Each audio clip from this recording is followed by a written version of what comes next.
আসসালামু আলাইকুম, আমি মোহাম্মদ শরীফুল ইসলাম। আজকে আপনাদেরকে দেখাবো লোগো কীভাবে রিমুভ করতে হয়। তো প্রথমে প্লে স্টোরে আসতে হবে। প্লে স্টোরে এসে আপনার লিখতে হবে ভিডিও ওয়াটার মার্ক রিমুভ। তো দেখেন নিচে আমার রিমুভ অপশনের এটা দেওয়া আছে। তো আমি ক্লিক করে নিলাম।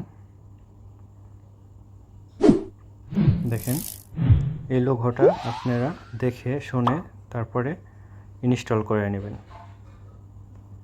তারপর আপনি ওপেন অপশনে ক্লিক করবেন।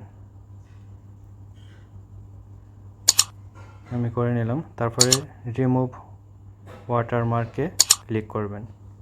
তারপরে আপনি যে কোনো একটা ভিডিও সিলেক্ট করে নেবেন। তো আমি দেখেন সিলেক্ট করে নিয়েছি। দেখেন পাশে লাল বৃত্তর ভিতরে আমার লোগোটা থেকে গেছে। তো এটা আমি রিমুভ করব। তো এটার উপরে হালকাভাবে আস্তভাবে চেপে ধরতে হবে। দেখেন আমি হালকা আস্তভাবে চেপে ধরলাম। তারপরে উপরে দেখেন যে স্পট লেখা আছে, এটাই আপনার ক্লিক করতে হবে। তারপরে নিচে দেখেন HD 720p, এইটা আপনার ক্লিক করতে হবে। দেখেন আমারটা রিমুভ হওয়া শুরু হয়ে গেছে।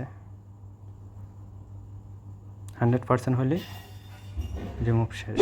দেখেন আমারটা রিমুভ হয়ে গেছে। দেখেন যে জায়গাতে লোগো ছিল সেই অংশে লোগোটা আর নেই।